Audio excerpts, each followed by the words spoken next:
कक्षा 10वीं वाले विद्यार्थियों का पुनः स्वागत है। यहाँ पर एक और आप लोगों के लिए बहुत ही महत्वपूर्ण क्लास आप लोगों के लिए लेकर आ चुके हैं। यहाँ पर सामाजिक विज्ञान का एक और सेट आप लोगों के लिए आ चुका है बच्चों, तो सभी क्लास में जुड़ जाएंगे। जल्दी से आ जाइए, लाइव आ जाएंगे सभी विद्यार्थी।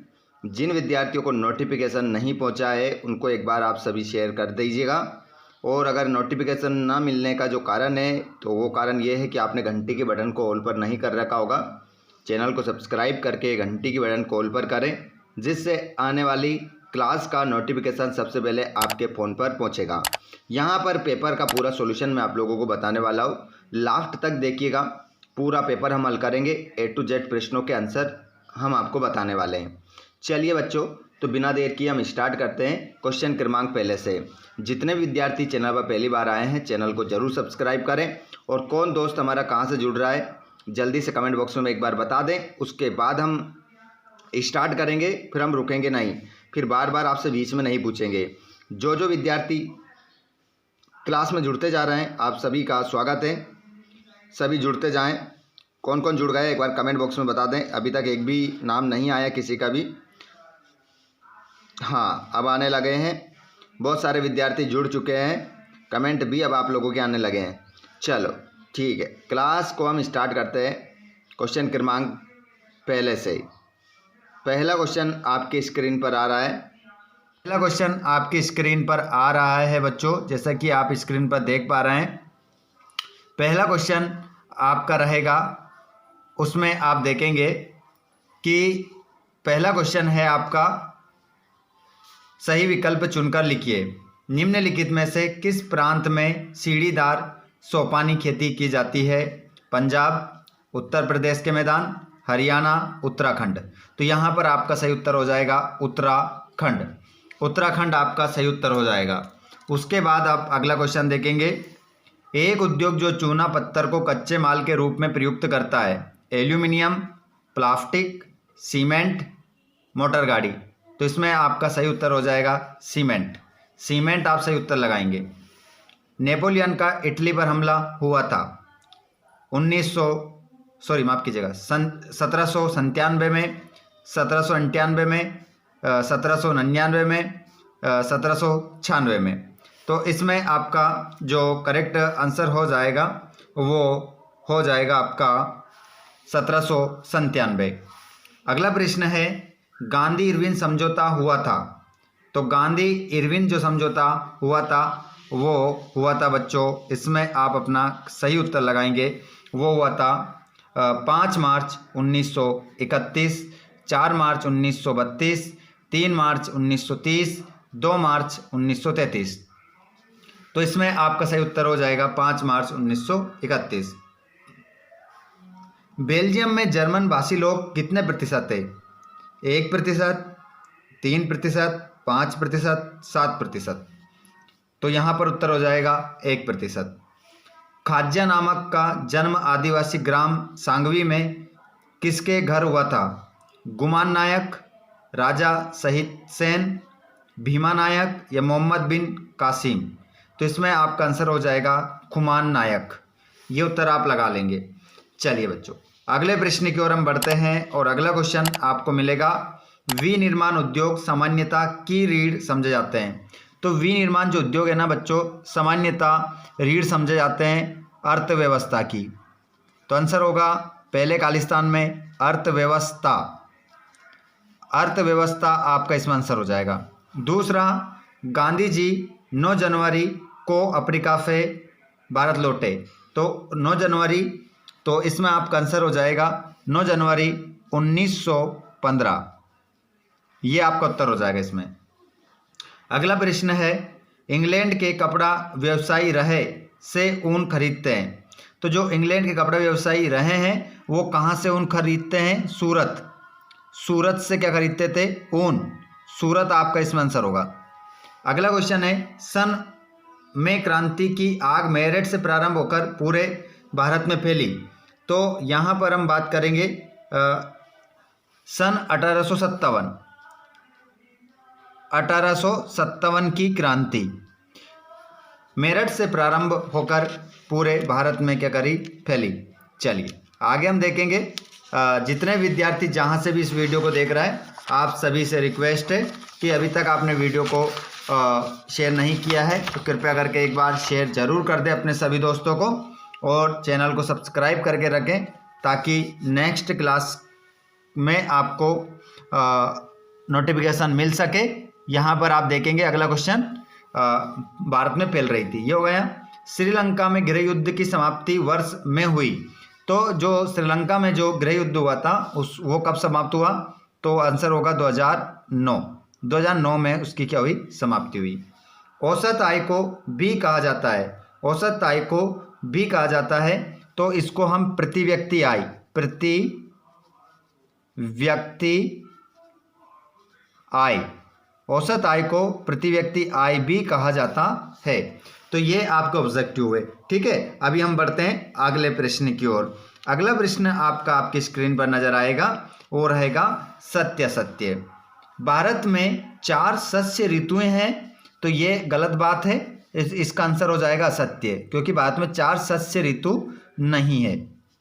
अगला, 18वीं सदी तक महीन कपड़े के अंतर्राष्ट्रीय बाजार पर भारत का दबदबा था, तो इसका आंसर आपका सत्य हो जाएगा। सही बात है ये। खाज्जा को बचाने आई उनकी बहन से हत्यारे रोहिद्दीन ने शादी कर ली, तो इसमें आपका जो आंसर होगा ये सत्य हो जाएगा।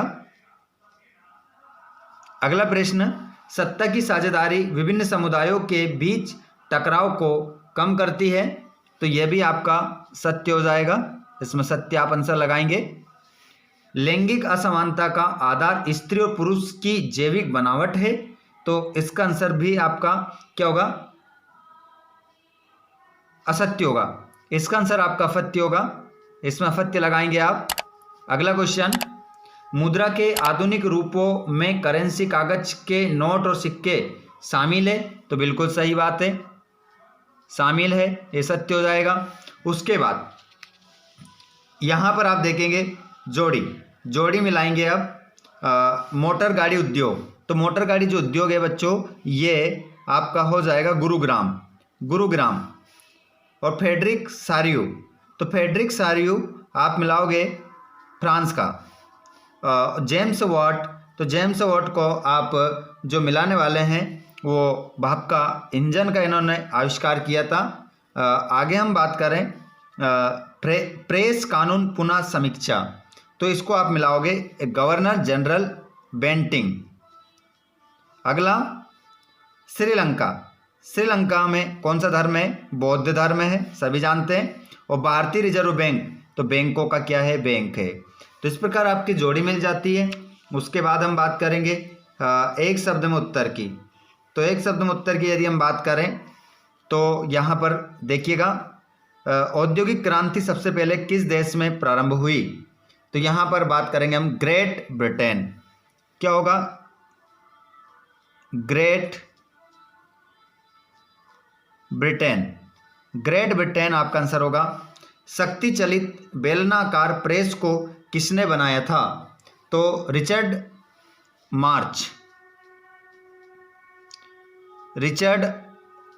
मार्च हो ने बनाया था। महिलाओं के लिए पंचायतों में कितना स्थान आरक्षित है? तो यहाँ पर आपका आंसर होगा 1/3 बोल सकते हैं, या फिर 1/3 भी हम बोल सकते हैं। रोजगार अधिकांशतः किस क्षेत्र में मिलता है? तो ये आपका आंसर होगा तृतीयक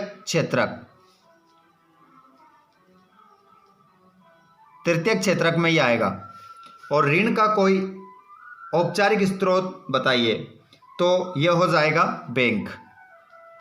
औपचारिक स्रोत क्या हो जाएगा? बैंक। ब्याज दर, समर्थक, ऋण आधार, आवश्यक कागजात और भुगतान के तरीकों को सम्मिलित रूप में क्या कहा जाता है? तो इसे कहा जाता है बच्चों ऋण की शर्तें। आंसर क्या होगा? ऋण की शर्तें।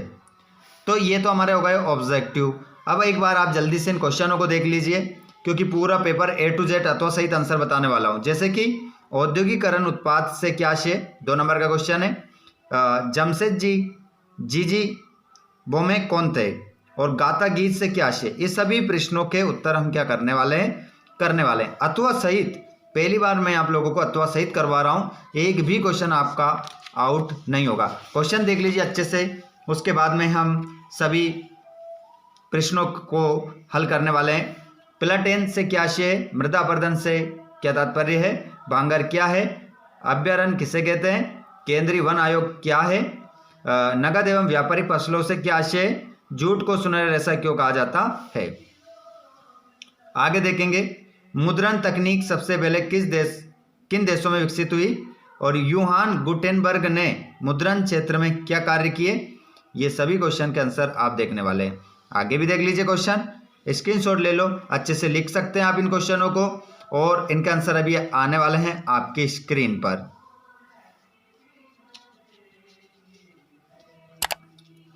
क्वेश्चन देख लिए सभी। एकाधिकार क्या है? अतीत में देशों को जोड़ने का मुख्य माध्यम क्या था? ठीक है, चलो और क्वेश्चन देख लेते हैं हम।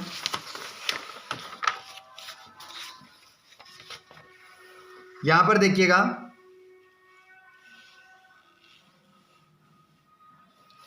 सूचना का अधिकार किसे कहते हैं? जैव विविधता क्या है? ये मानव जीवन के लिए क्यों महत्वपूर्ण है?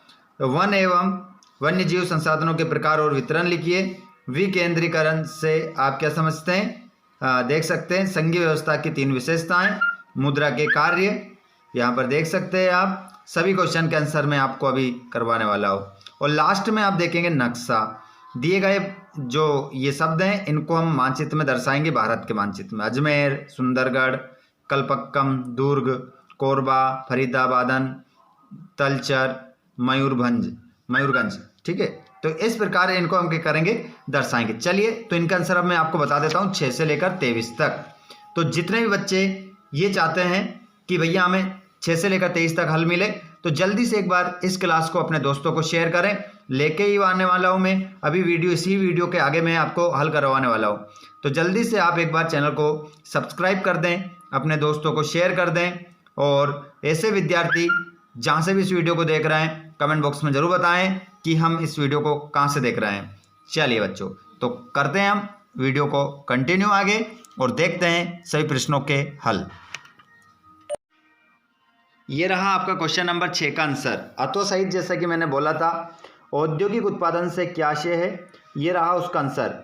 औद्योगिक उत्पादन का आशय उन वस्तुओं और सेवाओं के निर्माण से है जो उद्योगों में मशीनों और श्रमिकों द्वारा बनाई जाती है।